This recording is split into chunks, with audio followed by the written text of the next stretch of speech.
Hello, dear viewers, and welcome to Life Story 999. Today's story is one that will inspire you, make you think, and hopefully leave you with a lesson to carry forward.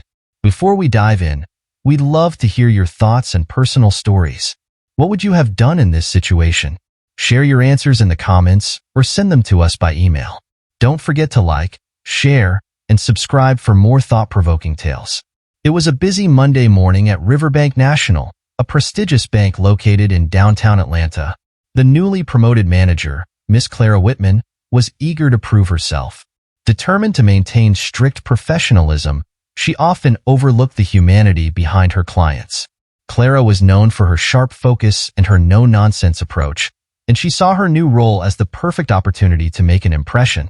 She wanted to be the kind of manager who could turn the bank's efficiency up a notch, even if it meant being tough. As she organized her morning reports, an elderly black man entered the bank. He was neatly dressed but in casual clothes, khakis, a worn leather jacket, and an old baseball cap. His demeanor was calm yet confident as he approached Clara. His eyes held a sense of purpose, though there was also a gentle warmth about him. "Good morning," he said politely. "I'd like to make a deposit." Clara glanced at him briefly before replying, "Sure. Please provide your account details." She didn't give him much more than a fleeting look, her mind already running through the checklist of morning tasks she needed to complete. To her, he was just another customer. Nothing more, nothing less. The man handed her a small card with his account information. Clara quickly entered it into her computer, her fingers flying across the keyboard. But as soon as she saw the account's details, her expression changed.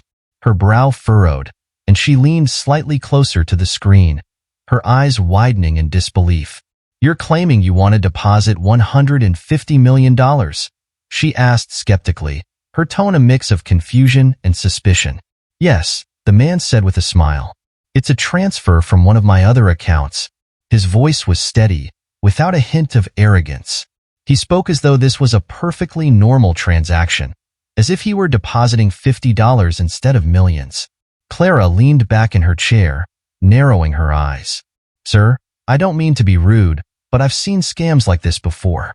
I'll need to verify your identity." Her voice had a slight edge to it now, her skepticism evident. She had dealt with her fair share of fraudulent attempts, and she prided herself on her ability to spot them from a mile away. The man remained patient. "Of course. Here's my business card," he said, reaching into his pocket and handing it over to her. Clara waved her hand dismissively. "I don't need that. Scammers always carry fake cards. I'm going to call security." Her voice was louder now, drawing the attention of nearby customers and tellers. She was convinced that this was just another attempt to swindle the bank, and she wasn't going to let it happen on her watch. The elderly man frowned slightly, a hint of disappointment crossing his face, but he didn't raise his voice. He stood there, calm and composed, even as Clara picked up the phone. The other customers and staff began whispering, sensing the tension in the air. A few people shook their heads, while others watched with curiosity. The scene was quickly becoming the center of attention in the otherwise orderly bank. Clara's determination to prove herself was clouding her judgment, and she failed to see the dignity in the man standing before her. He wasn't defensive or confrontational. He was simply waiting, allowing her to do what she felt was necessary. Little did Clara know, the events of that morning were about to take a turn that would leave everyone, including herself, in utter disbelief. Before Clara could act, the bank's regional director, Mr. William Harrington, entered the lobby. A tall, dignified man in his late 60s, he immediately noticed the commotion. "What's going on here?" he asked in a firm tone, his eyes scanning the scene. "Mr. Harrington," Clara said with visible relief, her shoulders relaxing slightly. "This gentleman claims he wants to deposit an outrageous amount of money. It's clearly fraudulent." She gestured toward the elderly man, her voice tinged with frustration. Mr. Harrington turned to the elderly man, and his face lit up with recognition. "Mr. George Sullivan, what a pleasant surprise." He extended his hand warmly, a smile spreading across his face. Clara froze, her face draining of color. "You know him?" she asked, her voice barely a whisper. Mr. Harrington nodded. his expression a mix of surprise and admiration. Of course. Mr. Sullivan is the founder of Sullivan Enterprises, one of the nation's most successful engineering firms. He's also one of this bank's largest investors. A murmur spread through the lobby, customers and staff exchanging glances, their curiosity turning into shock. Clara stammered, I didn't know. Her voice trailed off, her eyes wide with disbelief. Mr. Sullivan raised a hand to calm the room. It's all right. Mistakes happen, he said kindly, though his eyes betrayed a hint of disappointment. I simply came to deposit funds for a new community center I'm building. Mr. Harrington turned to Clara with a stern look. Mistakes like this are unacceptable, Clara. Our clients deserve respect, regardless of how they appear. His voice was calm, but the rebuke was clear. Clara swallowed hard, her face flushed with embarrassment. I'm so sorry, Mr. Sullivan. I didn't mean to. Mr. Sullivan shook his head gently. It's not just about me, he said. It's about how we treat everyone who walks through those doors. Respect should not be based on appearances. He turned to address the gathered crowd, his voice carrying a note of compassion. I've always believed that true success is measured by how we treat others, not by what we have. Mr. Harrington nodded in agreement. Mr. Sullivan is absolutely right. Clara, we have training programs for a reason. You need to learn from this experience. He paused, considering his next words carefully. I think it would be beneficial for you to attend our customer relations and sensitivity training program immediately. Clara nodded, her eyes downcast. Yes, sir. I'll do whatever it takes to make this right. Mr. Sullivan offered a small smile. I appreciate that, Clara. Growth comes from recognizing our mistakes and working to correct them. He turned back to Mr. Harrington. Now, about that deposit. I'd like to ensure the funds are allocated to support the new community center project on the west side of town. It's something I've been passionate about for a long time. Mr. Harrington smiled warmly. Of course, Mr. Sullivan. Let's get everything sorted out. Please, follow me to my office, and we'll take care of it right away. As Mr. Sullivan and Mr. Harrington walked away, the atmosphere in the bank slowly began to return to normal. Clara, still standing by her desk, took a deep breath. She looked around at the faces of her colleagues and customers, each one reflecting a mixture of sympathy and judgment. She knew she had a long way to go to rebuild the trust she had just shattered. One of her colleagues, Sarah, approached her cautiously. Are you okay, Clara? She asked, her voice gentle. Clara gave a small nod, her eyes glistening with unshed tears. I'll be fine. I just need to do better. I let my assumptions get the best of me. Sarah placed a comforting hand on Clara's shoulder. We all make mistakes. What matters is that you learn from it and grow. It's never easy to confront our own biases, but today was a wake-up call for all of us. Clara looked at Sarah, her expression softening. Thank you. I'm going to make this right.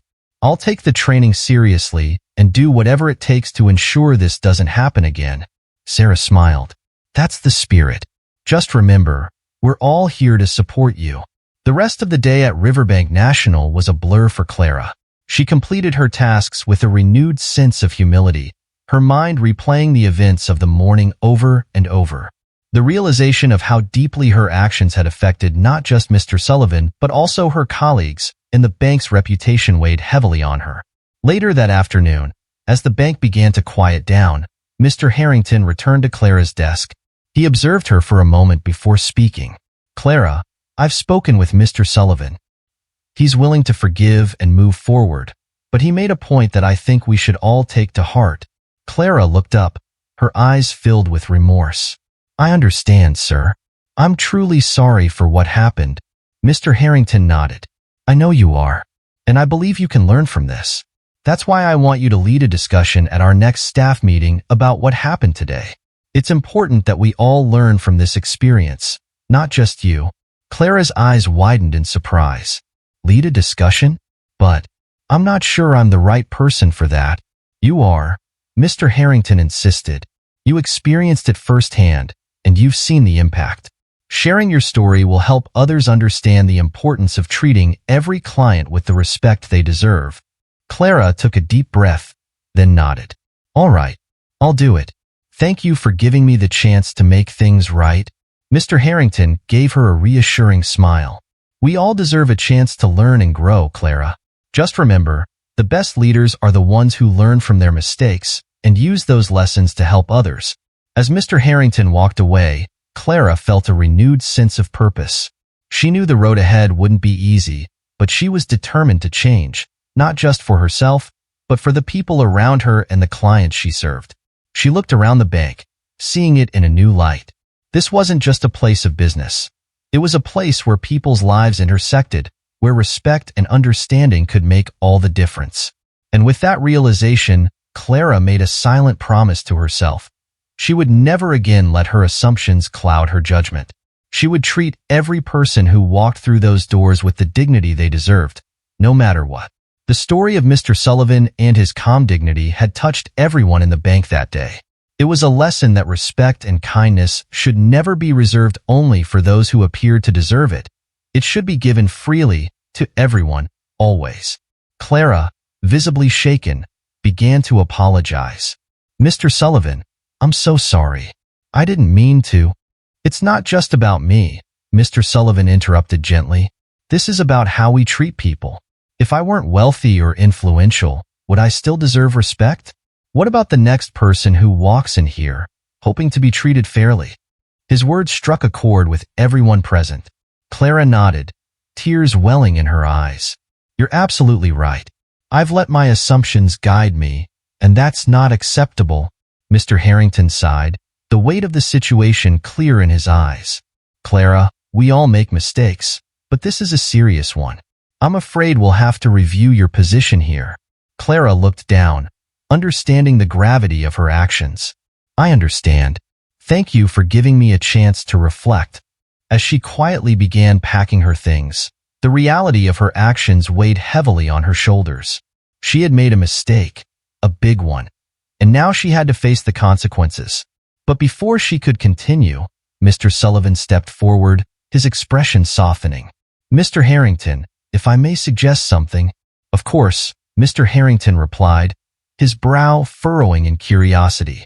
Instead of dismissing her, why not enroll her in a training program on diversity and empathy? Everyone deserves a chance to learn and grow, Mr. Sullivan said, his voice sincere. He looked directly at Clara, his eyes filled with understanding. People make mistakes, but I believe in second chances.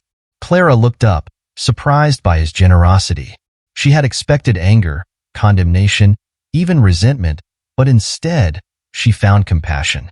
Thank you, she whispered, her voice trembling. I promise I'll do better. Mr. Harrington considered Mr. Sullivan's suggestion, then nodded. That's a fair suggestion. Clara, would you be willing to undergo this training and prove you can do better? Yes, absolutely, Clara said earnestly. Thank you, Mr. Sullivan. I won't take this second chance for granted. Mr. Sullivan smiled, a genuine warmth in his expression. I believe you, Clara. Just remember, it's not just about learning policies and procedures. It's about understanding people, their stories, their struggles. We all deserve respect, no matter who we are or what we look like. Mr. Harrington nodded in agreement. We'll arrange for you to start the training immediately. And Clara, I hope you take this opportunity to reflect and grow. Clara nodded, a sense of determination settling within her. She had a lot to learn, but she was ready to face the challenge. I will, sir. I'll do whatever it takes. As the conversation concluded, Mr. Sullivan turned back to Mr. Harrington. Now, about the community center. I want to make sure the funds are properly allocated so we can get it up and running as soon as possible. It's a project close to my heart. Absolutely, Mr. Sullivan, Mr. Harrington said, his demeanor softening. Let's head to my office and finalize the details. With that, the two men walked towards Mr. Harrington's office, leaving Clara to reflect on what had just happened. The lobby began to return to its normal state, the hushed whispers of the customers gradually fading away. Clara stood there for a moment, taking a deep breath. Her colleague, Sarah, approached her, her eyes filled with empathy. Hey, you okay? Clara gave a small, shaky nod. I will be. I really messed up, Sarah. Sarah offered her a gentle smile. We all mess up. What matters is what we do after. And it looks like you're getting a second chance. Not everyone gets that. Clara wiped at her eyes, grateful for the support. I know. I'm lucky. And I'm going to make sure I do everything I can to make it right. Sarah nodded. That's all anyone can ask. Just remember, we're all here to help you. Clara smiled, a flicker of hope returning. Thanks, Sarah. I'm going to need it. The following week, Clara began her training. The sessions were eye-opening, challenging her to confront biases she hadn't even realized she held. The training involved role-playing scenarios, discussions about unconscious bias, and even volunteering in community programs. It was humbling and at times emotionally exhausting, but Clara was determined to see it through. One day, during a session on empathy, the trainer asked them to share personal stories. Clara hesitated at first, but then she stood up and spoke about her experience with Mr. Sullivan.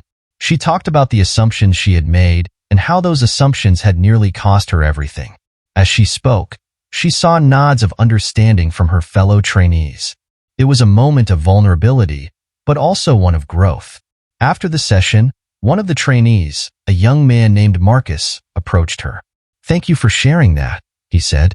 "It's not easy to admit when we're wrong, but it's the only way we can really learn." Clara smiled, grateful for his words.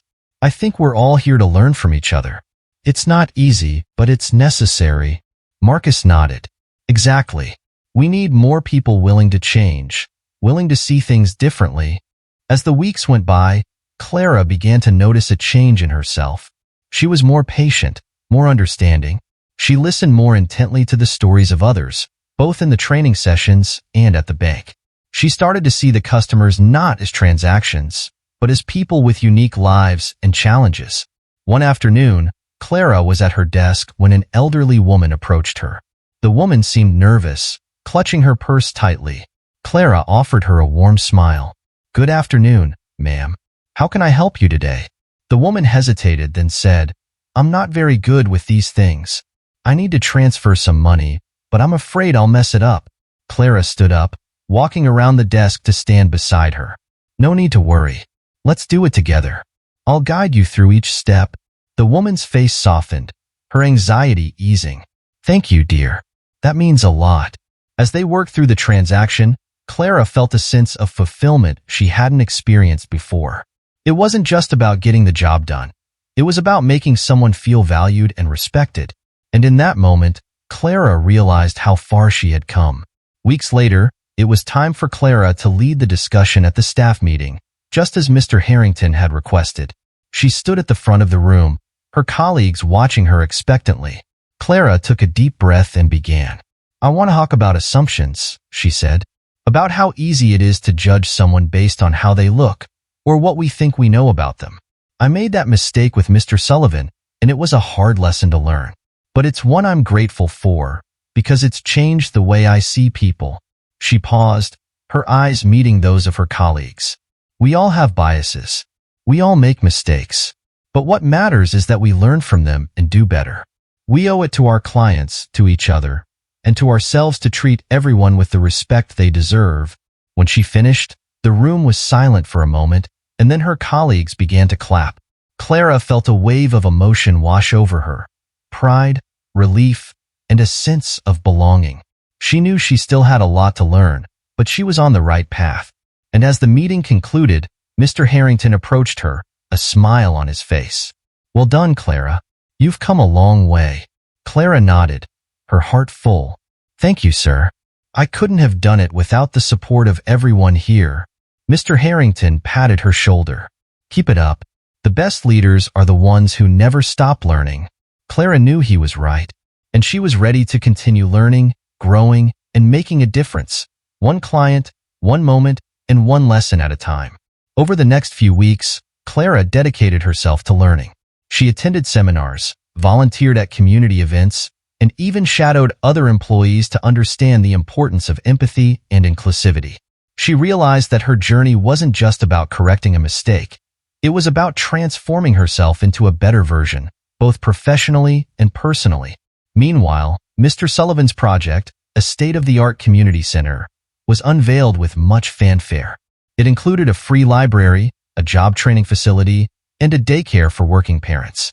The grand opening brought together people from all walks of life, including families, local officials, and members of the community who would benefit from the center's resources.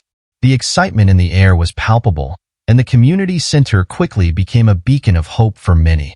Clara was among the volunteers helping to set up for the grand opening.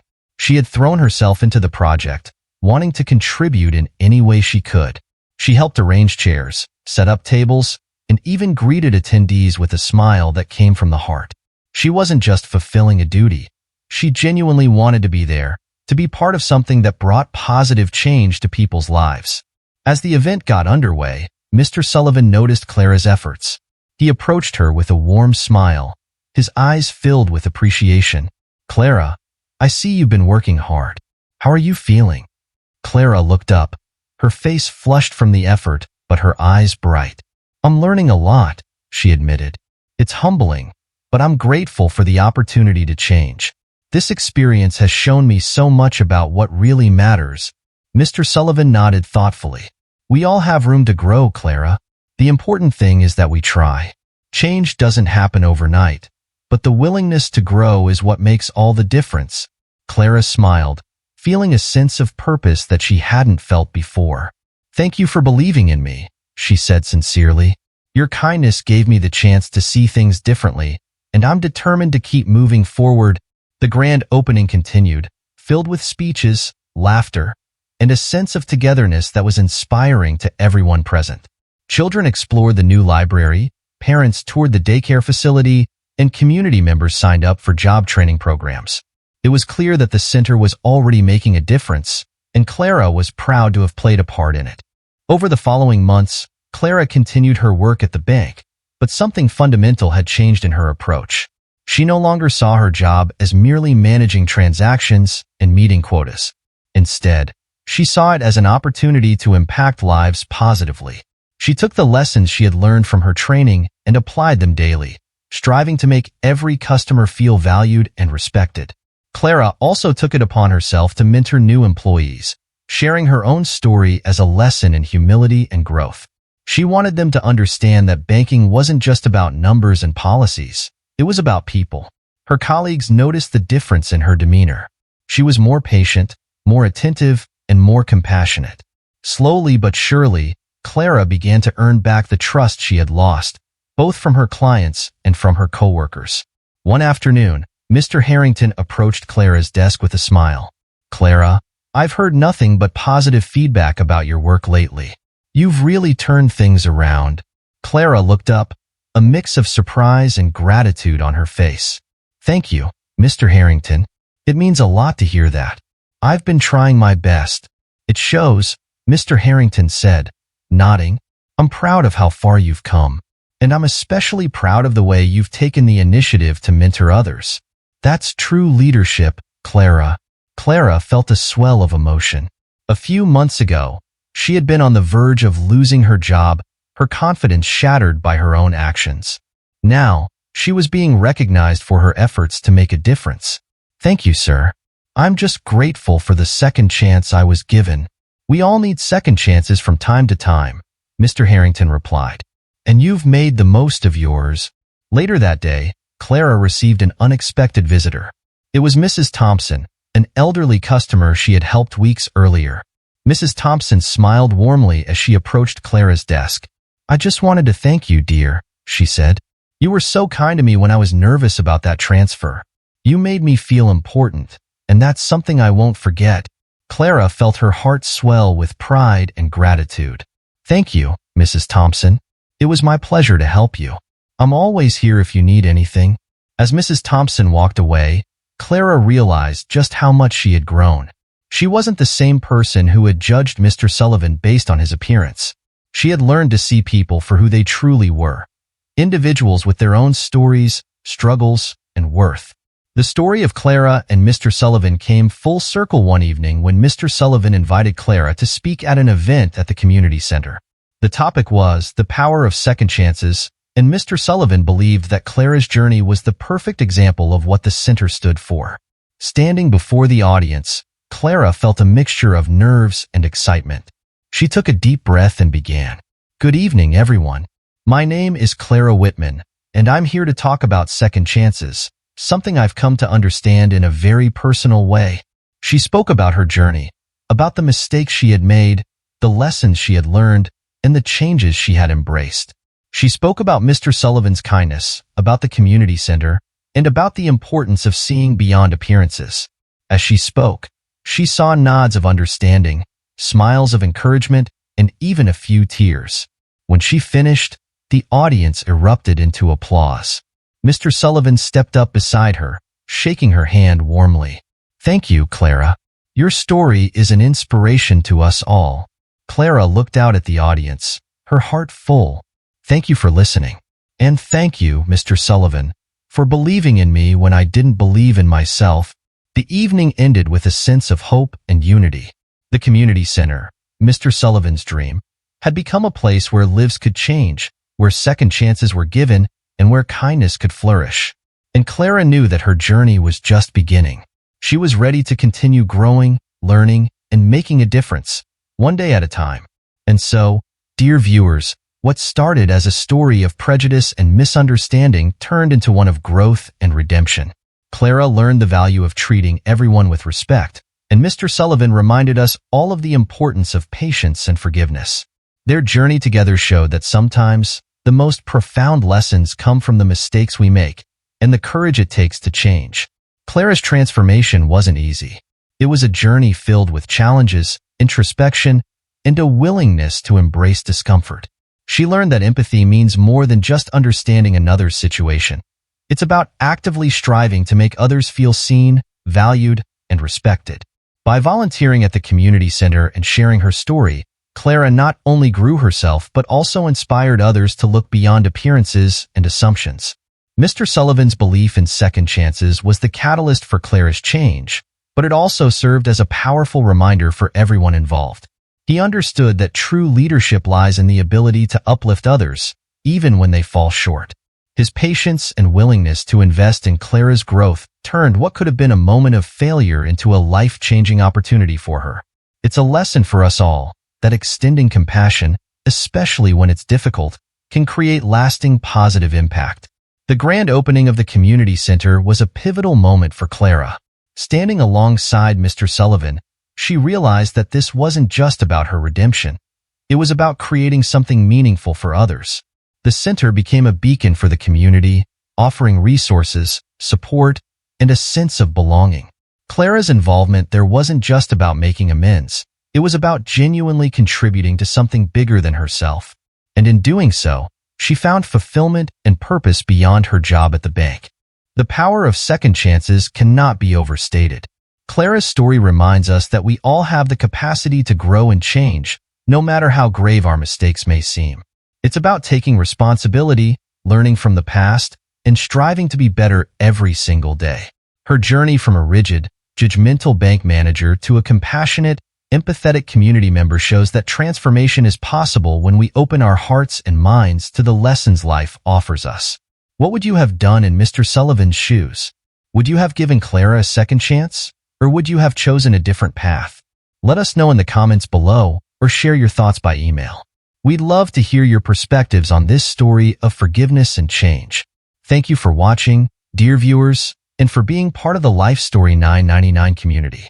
Don't forget to like, share, and subscribe for more inspiring tales that remind us of the beauty of second chances, the power of kindness, and the courage it takes to change. And remember, your story might just be the next one we share.